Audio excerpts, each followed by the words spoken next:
Hi, good evening once again. I'm Shelley, and great to have you here, Rajat. You know, the gusto with which the MC just said sunrise sectors, we really need them in the light of all these tariffs. So No, let's we do. We do. Let's go straight in. First, tell us, what are we talking about here? What are these sunrise sectors? I think firstly, it's been a fantastic conclave. And since afternoon, every speaker has talked about the calculus around 2047 growth targets.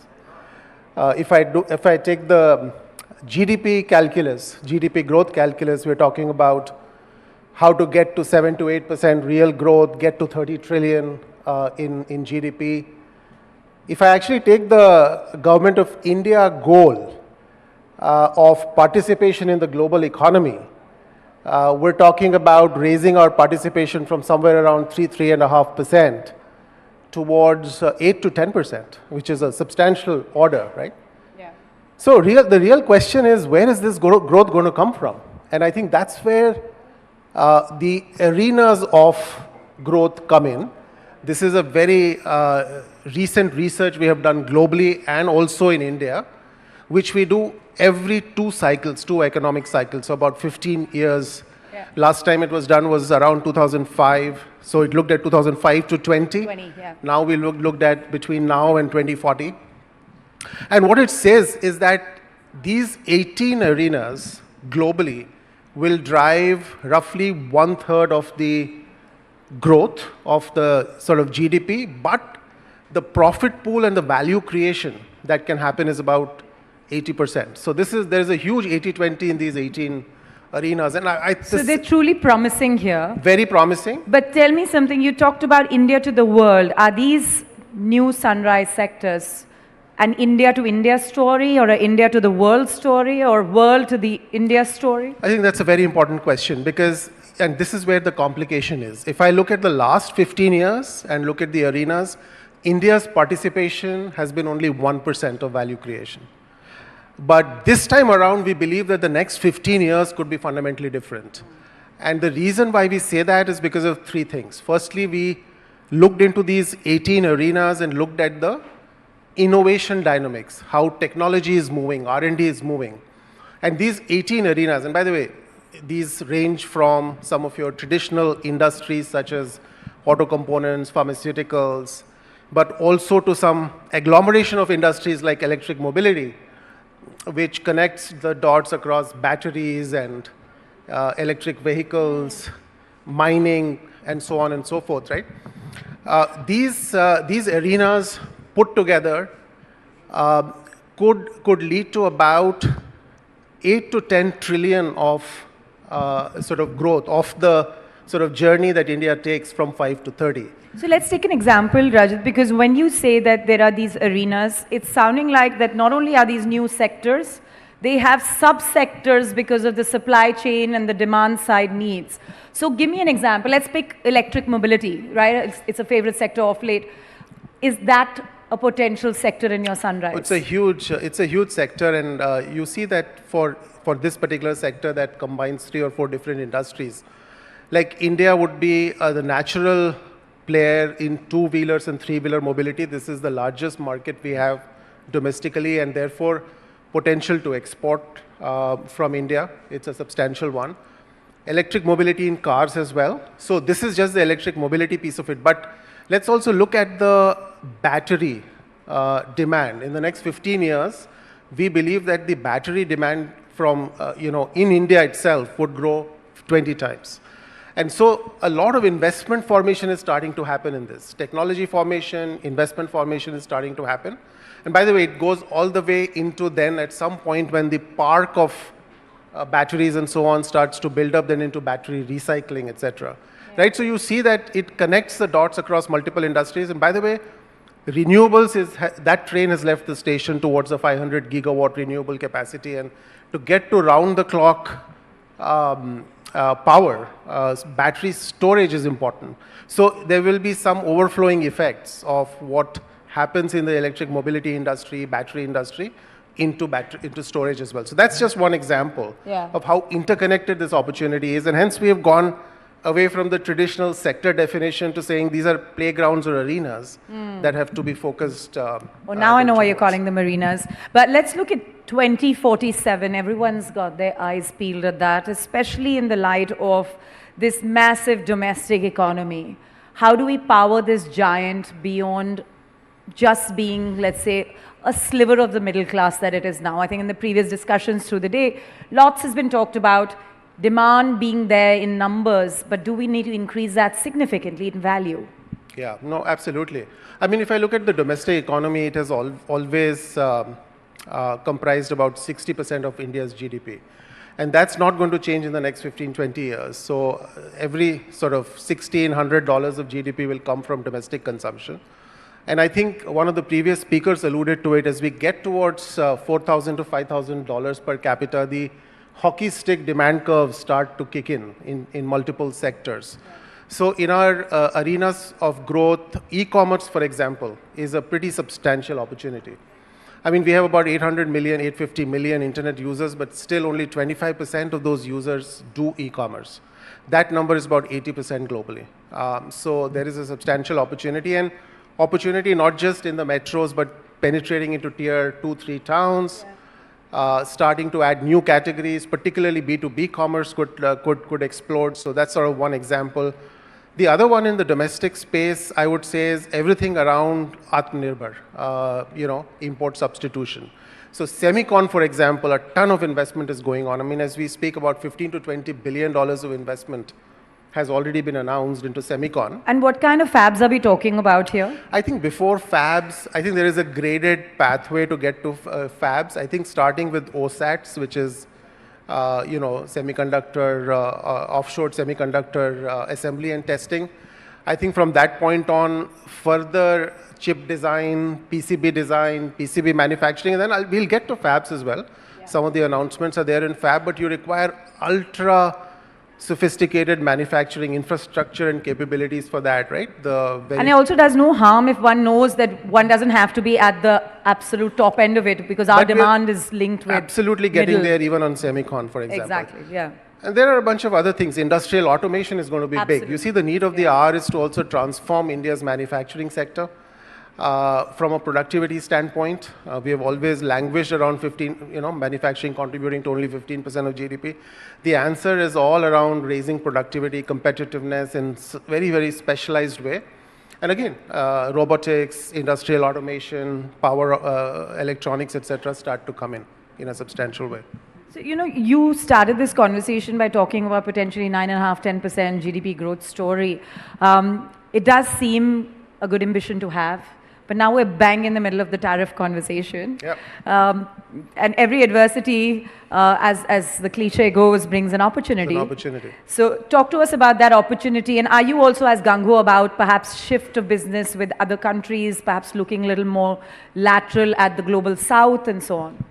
Yeah, look, I think, particularly there is one sticky conversation around tariffs with the 50% rate, including the penalty rate and so on. Look, even if it were to stand, it could be an interim rate, but even if it were to stand, our assessment is that, the 87 billion exports might shrink somewhat in the short term. But even if it shrinks around 25, 30 billion, the value add GDP effect of it is around 10 billion, 15 billion. So, it's a 0.2% type of hit. I think the real question is, how do we raise, it goes back to the arenas of tomorrow discussion, and how do we build competitiveness, skills, investment, etc.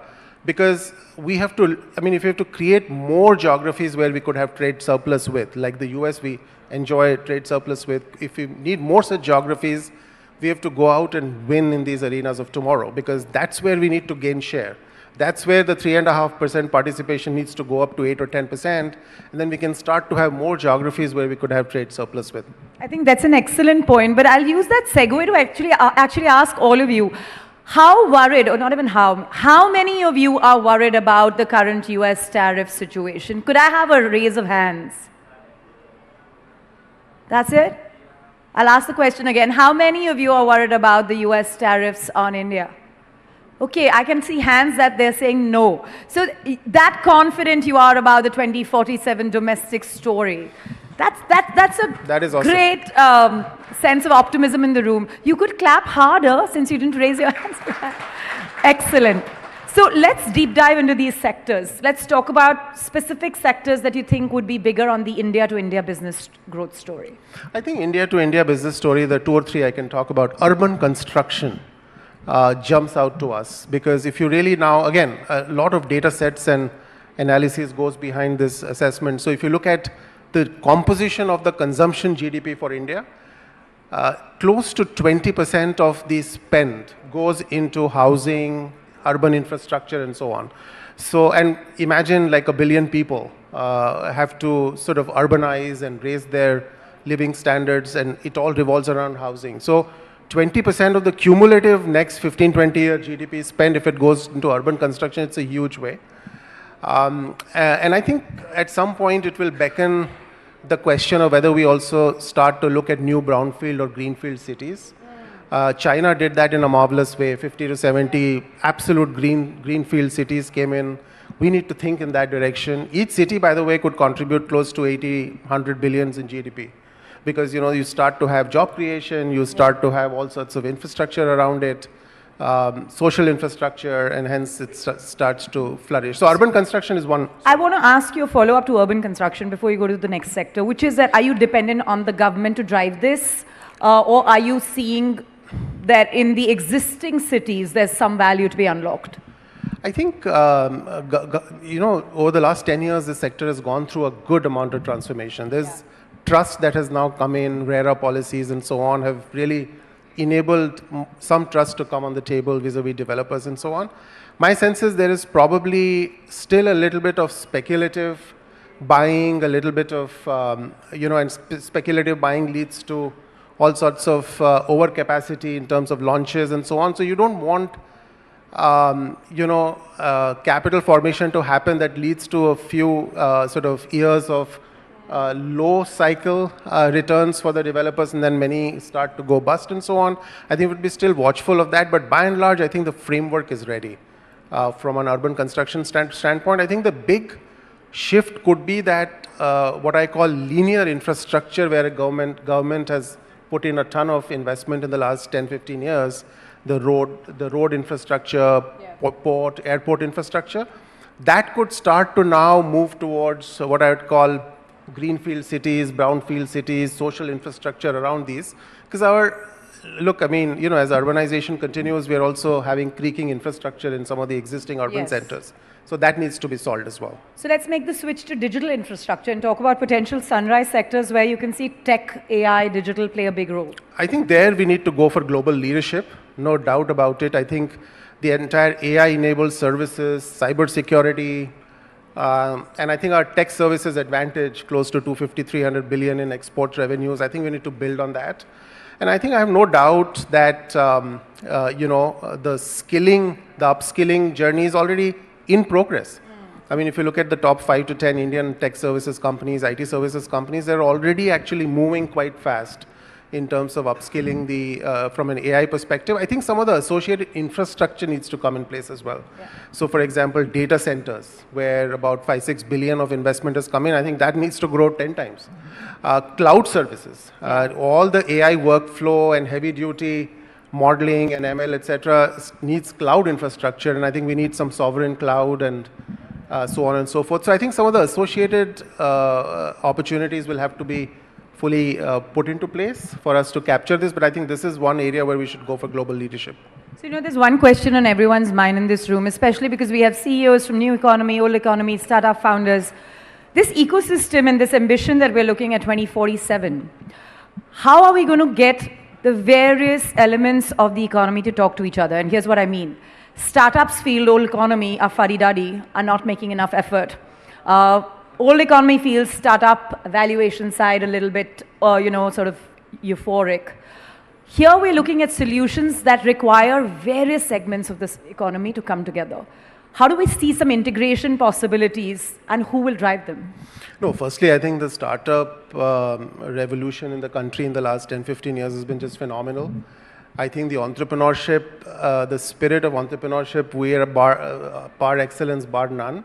I would just get out of the way. And I think it's happening in some of the sectors. In fact, that was one of the telltale signs, just to complete the thought, Yeah. we saw in these 18 arenas. Take space, for example. There are 250 startups that are doing some very cool work. Aerospace and defense, we saw the war that recently got fought. And the indigenous network-centric warfare capability really came to the rescue. So I think we should just let this be. This is a huge juggernaut movement that has taken shape. I think just get out of the way, and I think let the best and the most innovative ideas flow. Let the risk capital flow to these ventures, and you would see the delight coming out.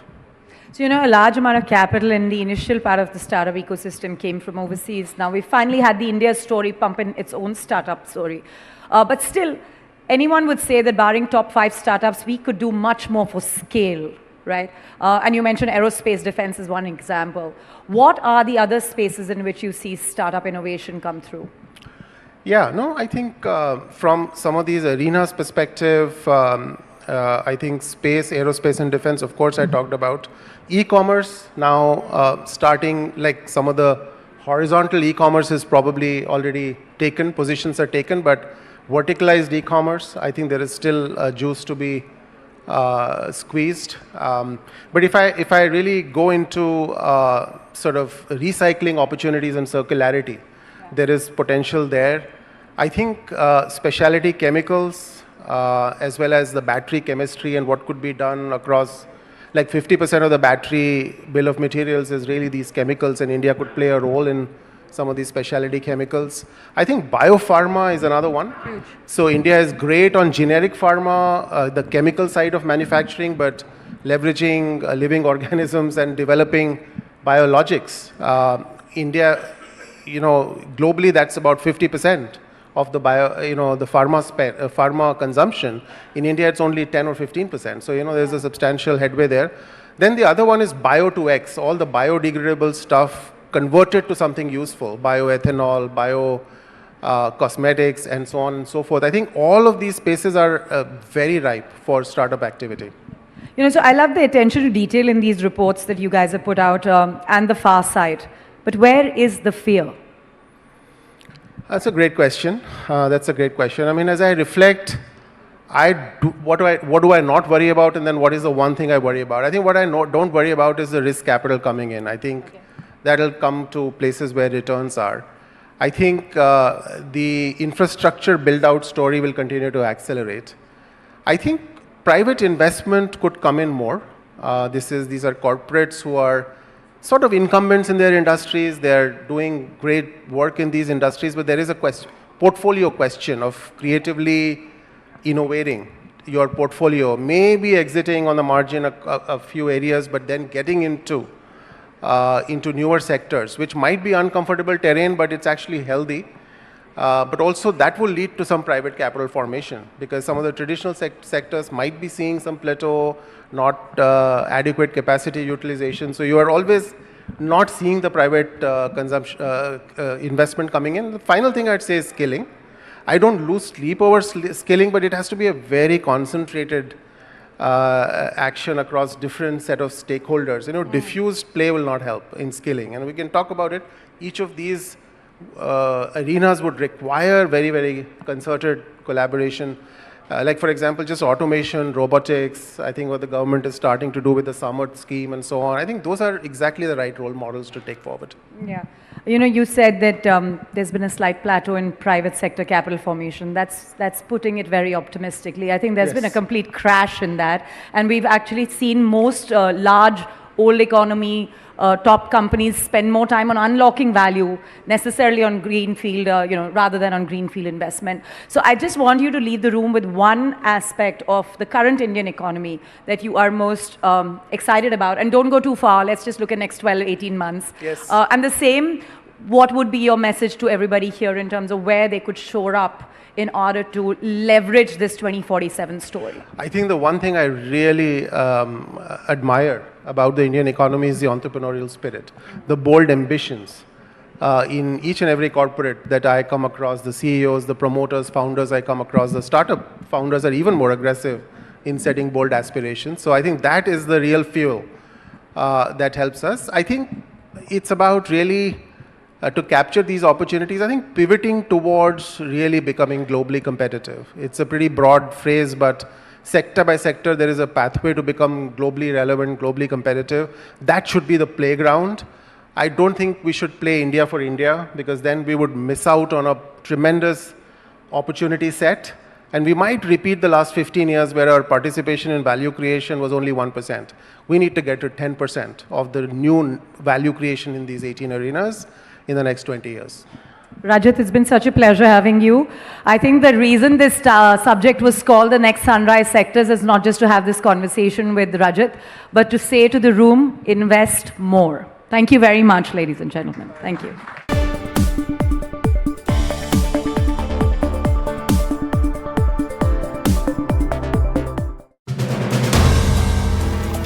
If you like the video, do like, comment, share and subscribe.